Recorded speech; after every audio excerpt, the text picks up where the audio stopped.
Hello and welcome back to another episode of Wellness with EAC. I am your host, Nicole Guanzura, and y'all, we have made it to episode 10.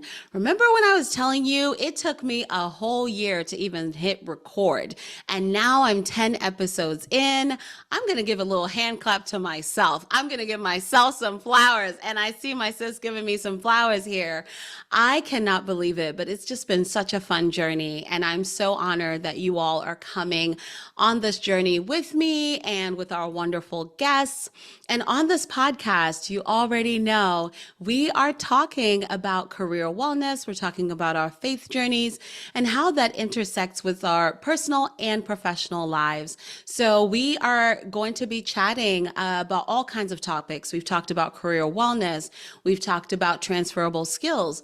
But we've also talked about wellness in motherhood, wellness in entrepreneurship, wellness in medicine. And today is about to be a really, really great topic because we're really centering around wellness and parenting. And wellness as a professional. So I'm excited for you to dive into today's episode. We are back with another guest, and my guest is amazing. I can tell you personally because I've known her for a really long time.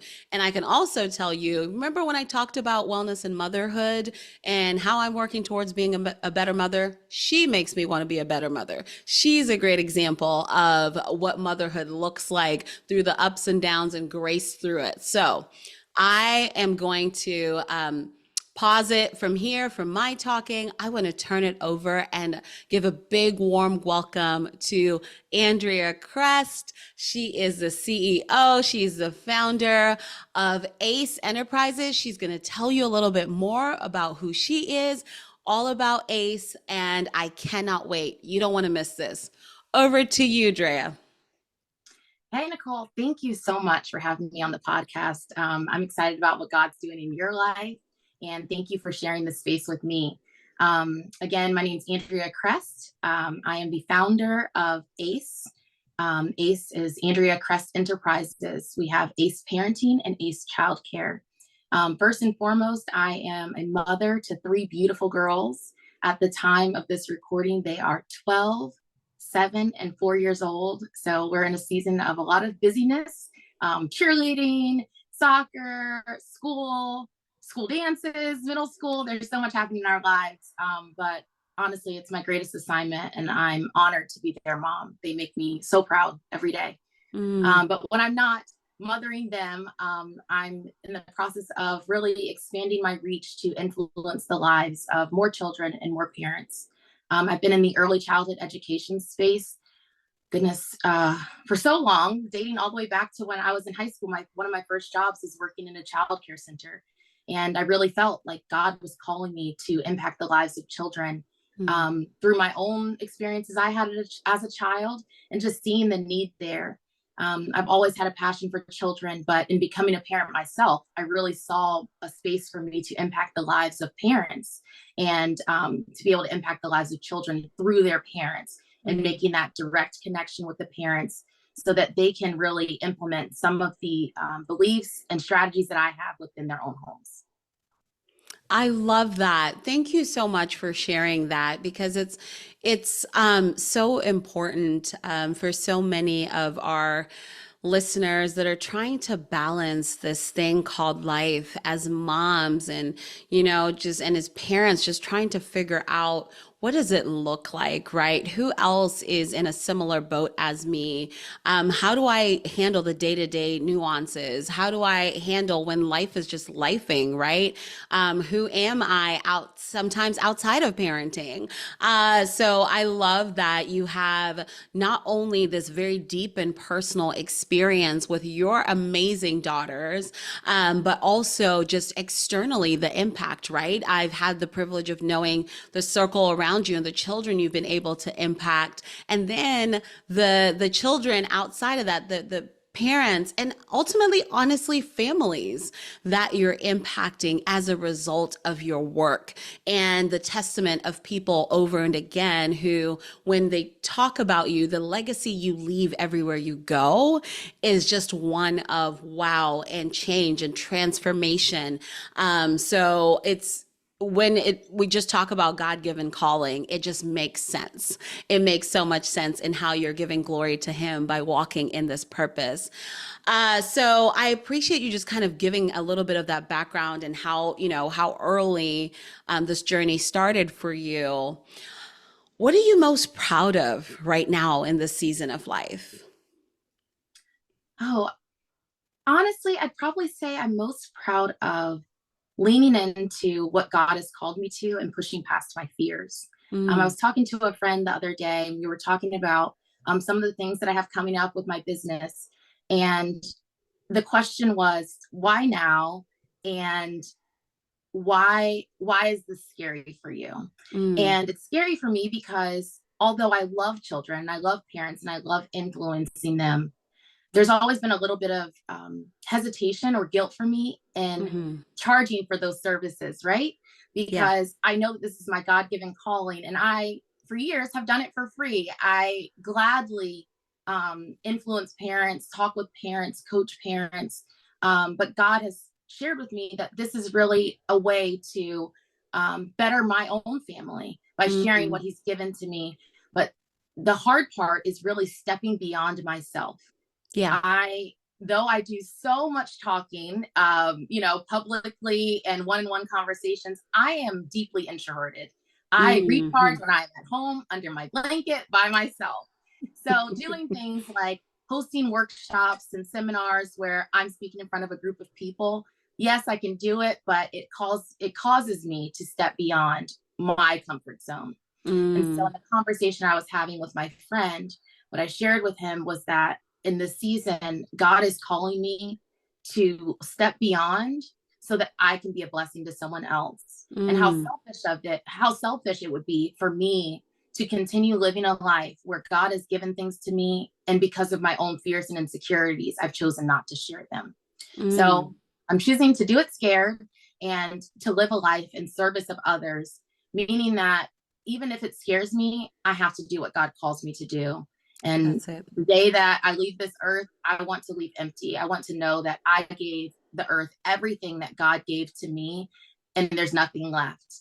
I think there's so many dreams, visions, Mm-hmm. businesses, ideas, and aspirations that are literally sitting in graveyards because people died with those things within them. And I don't want that to be my story. I look at my own children and I Mm-hmm. see how they operate and how they function in this world, and I see the influence that I've been able to have on other families, and to Yes. know that by stepping out of my comfort zone, that reach can continue, really just lights me up and keeps me going. And knowing that if I chose not to do so, and I Mm-hmm. sat on those gifts and I sat on all that wisdom, that other lives would not be influenced and they would not be transformed, is just not an option for me. It's just not. God has given it to me and I've got to give it back out. So my saying in this year is that I don't want blessings to flow to me. I want blessings to flow through me. So whatever Amen. God gives, we just got to keep pushing it out. So I'm most proud of myself for really listening to God in this season and Mm. pushing beyond what I'm comfortable with in order to be of service to others. I love that so much. It's so important. And I think once you've recognized that, right, and you're walking in obedience, right? I think is it in First or Second Samuel, and we're talking about obedience, right? And obedience is always going to be better than sacrifice. Oftentimes we Absolutely. think as humans, we need to just sacrifice things to please God. But he's like, can you just listen to me? Can you just, can you just walk with me? I have these good plans for you to prosper, plans not to harm you, to give you a hope and a future, right? And so we, while he doesn't need us, he allows us to participate Absolutely. alongside, right? Yes. And I love that you use the word obedience. I Mm-hmm. talk with my children often about that word. And obedience isn't just doing what I told you to do, but it's doing what I've asked you to do, when I asked you to do it, how Yes. I asked you to do it, right? And Yes. so for years, I called myself being obedient to God. I'm like, God, I'm talking to parents, I'm influencing their lives and doing all the things you told me to do. And God's like, yeah, but you didn't do it how I told you to do it. And you didn't do it when I told you to do it because you've been Right. dragging your feet a little bit. And so it was really a moment of conviction for me to realize, although I'm being obedient to God's calling, I Mm-hmm. truly was not. And if I'm calling my children to be obedient in our parenting relationship, God is my father, and I have a call to be obedient to him as well. That's So it. I love that you use that word because it's so important, and it's so important to remember that it's not just the what, it's the how and the why and the where and the when also. Yeah. Oh, there's Minister Andrea coming out. I love it. I love it. And can we take a moment for something that you said as well, that recognition of so often, I think in the church and our communities, we're taught that if it's your calling, if that's what God has asked you to do, there's something bad about profiting from it. There's something bad about making some money off of it. But when you think about it, the Bible doesn't say money is bad. The love of money is bad, right? Serving two masters is bad. That's Absolutely. what's bad, right? But we come and remix for however Correct. it works. We hit the little remix and we're like, okay, this is how it's supposed to be. You're supposed to give this for free. You're good at it. But are you supposed to tell Washington Gas that, you just did it for free and they should too? They should give you your electricity? Are you supposed to tell your phone company that this is it? So how is it that you can take from me, but I cannot receive in order to sustain? And also, when you think about the Bible and talks about the treasures of heaven, the heavenly storehouses, so clearly, when we are kingdom entrepreneurs, we are made. God gives us the ability to create wealth. Isn't that Deuteronomy 8:18? You know what, Nicole, you're spot on. And Yeah. what's interesting is, like you said, a lot of people fear, and I was one of those people, fear profiting off of what God has given to us. Yes. But God calls us to influence the world, right? And to make an Hmm. impact in the world. And unfortunately, the way it works, money makes the world go around sometimes. That's it. So the way I view it now, I really look at my heart's posture. My heart's Mm. posture is not to be a multimillionaire, to sit at home and collect all my money and go on elaborate vacations and Yeah. drive a Bentley. That is not at all my dream. My dream is to be able to impact the lives of children and families. And the revenue that I generate from that is able to impact my own children and the legacy Mhm. that comes after them, my That's it. children, my children's children, and their children's children. But it also allows me to make an impact on the world while I'm still here. So Right. the money that I generate from my business allows me to be able to say, you know what?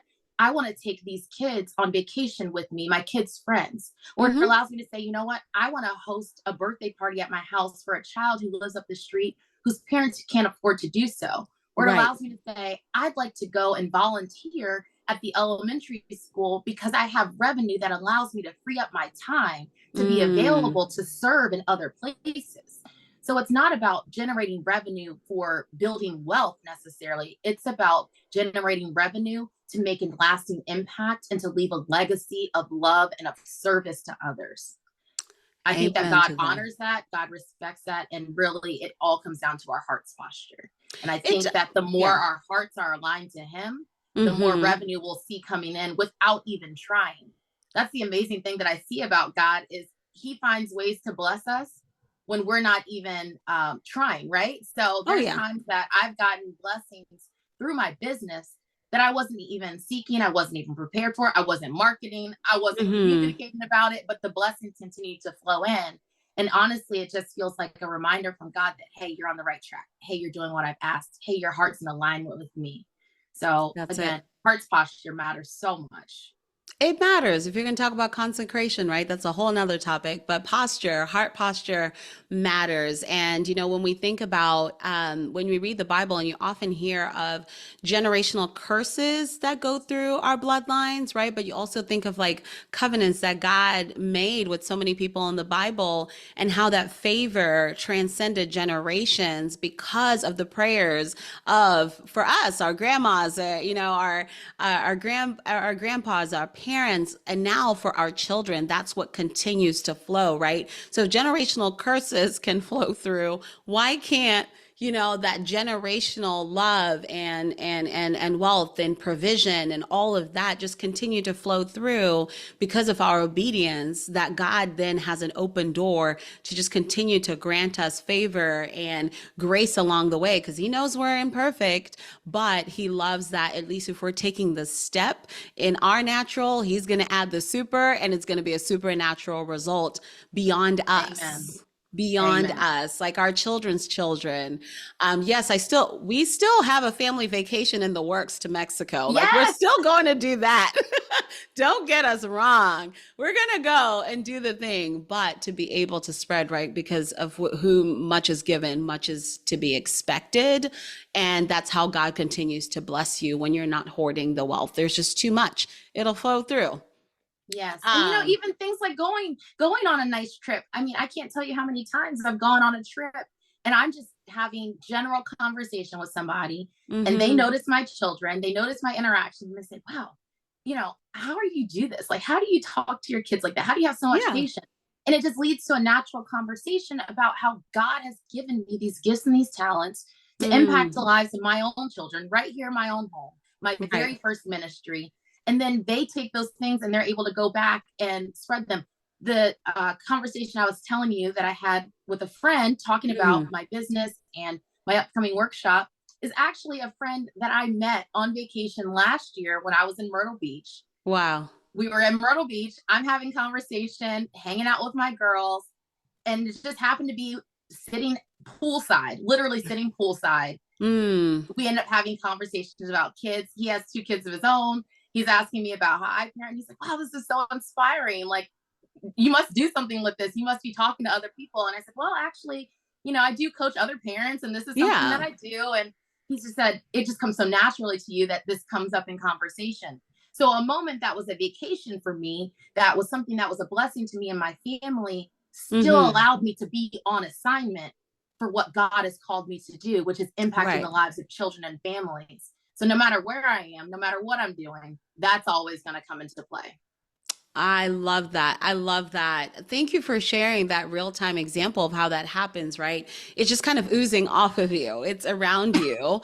So, as we're talking about this and, you're talking about these realizations you're coming into as you're just getting closer every single day, right? To God and just listening to his calling and doing obedience the way he has called you to, right? As you live out this purpose, is there anything you would do differently? Oh, goodness. There's so many things in life that I would do differently. Related to my business, honestly, I honestly would have started sooner. I would have started sooner, listening to the voice of God and pushing past myself. That's just as simple as I can put it. Everything else, I mean, there's so many things in life that I would do differently, but they wouldn't leave me where I am today. So I try not to look back with too much regret, but I wish I would have started sooner.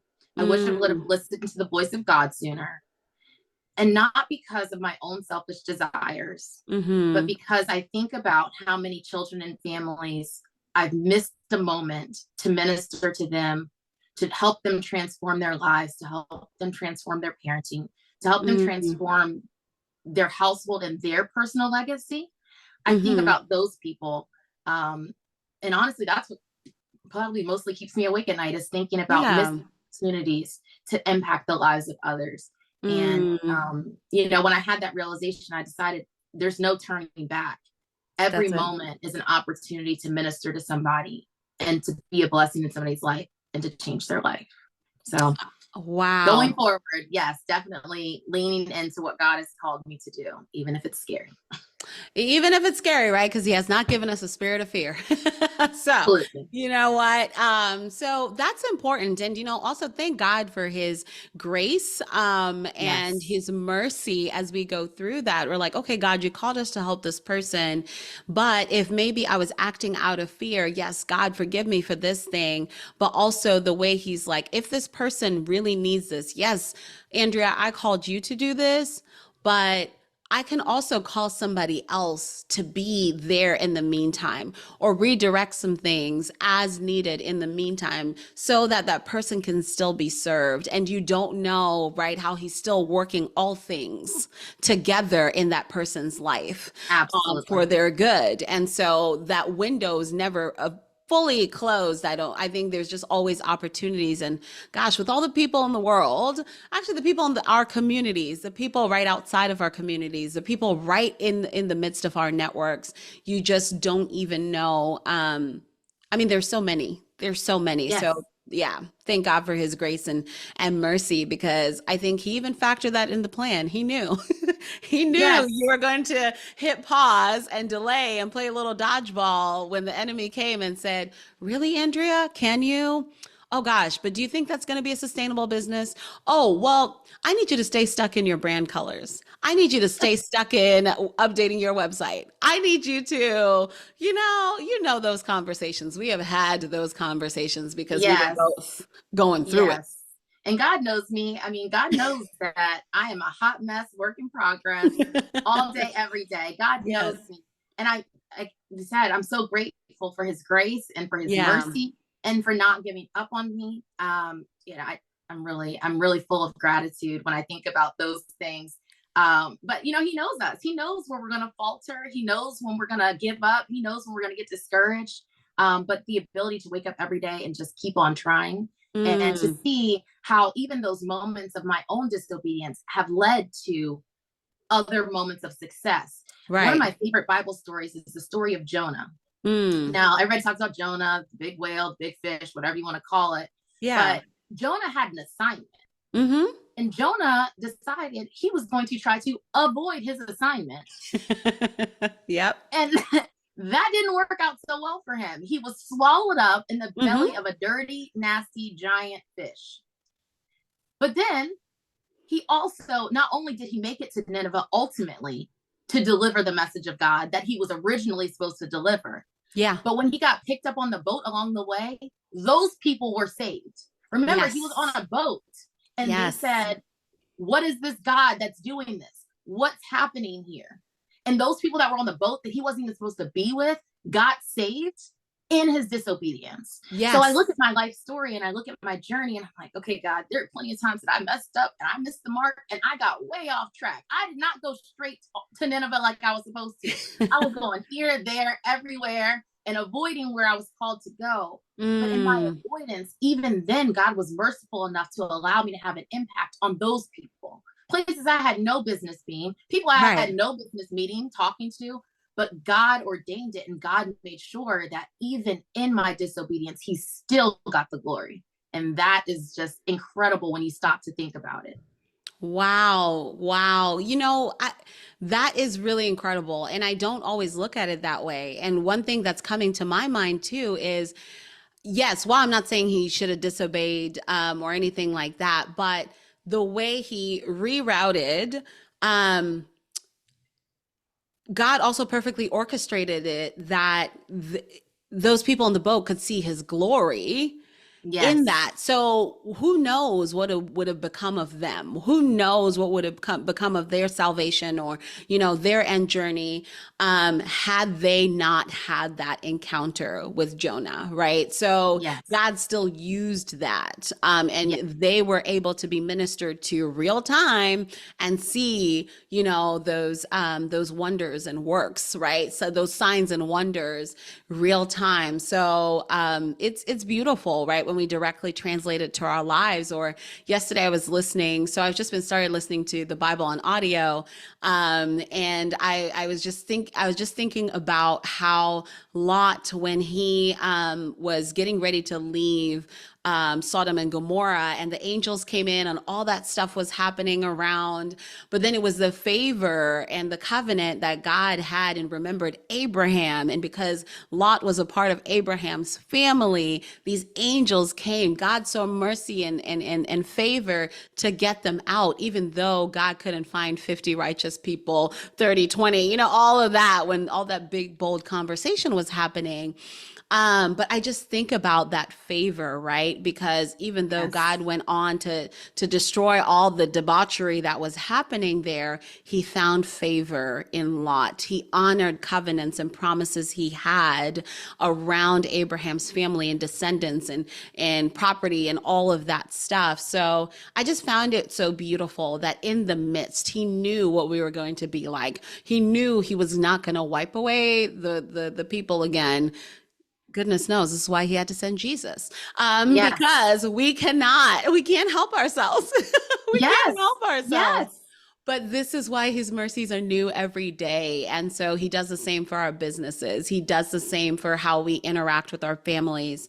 So, oh gosh, we could absolutely preach on this, but I want to get to no, I know you've got a course coming up, and I want to hear more about that because, you're just really building it up really well for me right now and for our audience to really understand how you operate, where your heart is and what you operate. So I want them to also get a real-time taste for that. So tell us a little bit more about this course you have going on, and also just other ways that our audience can connect with you, and can also just be a part of your ministry to help serve alongside you.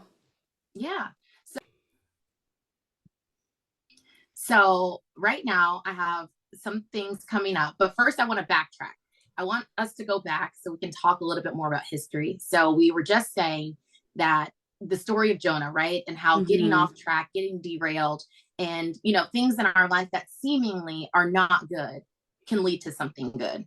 So going back, way back, we'll go back to my childhood. I was raised by parents who worked in the corporate space. They worked for a Fortune 500 company. I was raised in the Northern Virginia area. So shout out to everybody in the DMV. Yeah. But it's an area where, most people work in the corporate sector or work for the federal government. That's what most people do. And that was my parents. They went to work every day with, dad's suit and tie, a briefcase, and a cup of coffee, standard, typical, looks like the American dream, right? And as a child, they often had something, it was annual. It was called Take Your Child to Work Day. And my sister and I had the pleasure of going. And it was interesting because at Take Your Child to Work Day, their colleagues would say, "Oh, your parents are so nice. Your parents are so sweet. They're so great." And I was looking at those people like, I don't know who you know, but it's not my parents, because my parents are not all of those things. Because although they were successful at home or at work, they were successful at work. But when they came home, it was a whole different ballgame. They did not know how to properly communicate within the home, although they could communicate very well at work. So that was my experience kind of growing up. My parents were great, loving people. Don't get me wrong. Love them dearly. But when I look at their parenting now, in hindsight, when I look at their parenting, there are many areas where I think they could have done better. And I think that they would both agree if they were here to speak for themselves. So there was a lot of growth that needed to happen there within their parenting. But at work, they were wildly successful, very, very well respected, great communicators, great with engaging with their team members, great with engaging with their employees that worked underneath them. And I just couldn't understand, how can you be so good at that, but not be good at this? So then by circumstances, again, running from God's calling on my life and not doing what he had called me to, I became pregnant at the age of 20. I was not married, and I had my first daughter at the age of 21. And all I knew was, I need to get this right. As a single parent, I knew that she was relying upon me to get this right. And again, it was one of those moments where I was off track from what God had called me to do. But because I found myself in that situation, I knew I had to do the best that I could. And honestly, being a single parent was extremely lonely. And I was young and none of my friends had kids. So I was left to kind of figure it out. And I had worked in the early childhood development space, so I had the practical knowledge. But when you're with that child all day, every day, and not just caring for a child and sending them back to their parents, it's a different ballgame. So I really had to learn how to properly do this parenting thing. And a large part of that led to me sharing my parenting story and my parenting journey publicly. So when I was on Facebook, I would type up, okay, this is what I'm doing with my daughter, and this is how things are going. This is what I'm doing with her. And it became inspiring for people who weren't even parents yet, but they were just kind of listening to my story. Mm-hmm. So that was an opportunity for me to, again, minister to others, serve others, kind of tell them what I had going on. Well, I was working in the childcare space, in early childhood development throughout my daughter's younger years. And eventually I decided I wanted to start a business where I would hire other childcare providers who, had the same mindset, mentality that I did, and same philosophies that I did as it related to children. Cool. I knew all about early childhood development. I knew nothing about hiring anybody. I knew nothing about running a business. I knew nothing about any of that. I just knew I wanted to help people and that I had the skills to pour into people. But as far as employing them, clueless. You're right. So that was probably about 2015. 2015. So my daughter was about three and a half at that time. So I took on a job in human resources. And my goal while I was there was I want to be learning while I'm earning. I needed a paycheck, but I needed to learn about how business works and how human resources works because I wanted to be a good employer if I was going to do this thing. So I took on this human resources position with a small, it was considered a small business, but they really did great revenue and employed roughly about 40 or 50 people on government contracts. It was a government contractor. And because it was a small business, I got to work really closely with the CEO to see how a business works and also how human resources works. And I learned so much in my time here. And one of the things you'll hear often in the world of human resources are adults are like big kids. And honestly, they kind of are. But as I was working there, I began to see a lot of parallels between the world of business and the world of early childhood development, and between the world of HR and the world of child development. And so God's giving me all this knowledge, all these experiences, and I'm kind of, putting in the back of my brain, like, okay, God, I see you're teaching me some things. Cool. Yeah. So I ended up leaving there. Let's fast forward. So that was 2015. I worked there all the way up through 2019. And an opportunity came up working at a church and children's ministry. And I said, okay, God, this is it. This is what you called me to do. I get to, at the time, I was not hiring people, but I was recruiting volunteers and training volunteers. I'm like, okay, now I get to use the HR skills you gave me. I get to use the early child development stuff because I'm working with kids.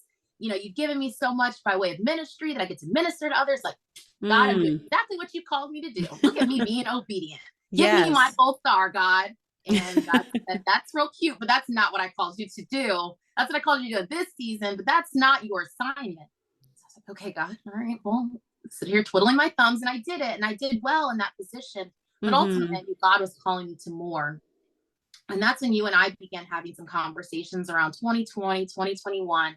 I said, like, God has really like given me this vision of how I can impact the lives of people who work in the corporate sector, people who work in these high position jobs who are wildly successful at work, but they're really struggling to hit the mark at home. And you sat there and you listened to me for hours on end. I can't tell you how many times I've called you, texted you, emailed you, FaceTimed you at all hours of the day or night. Just wanting you to be a listening ear, but you really heard me out and you heard the desires that God put on my heart to impact parents who were just like mine, who were successful at work, but struggled at home.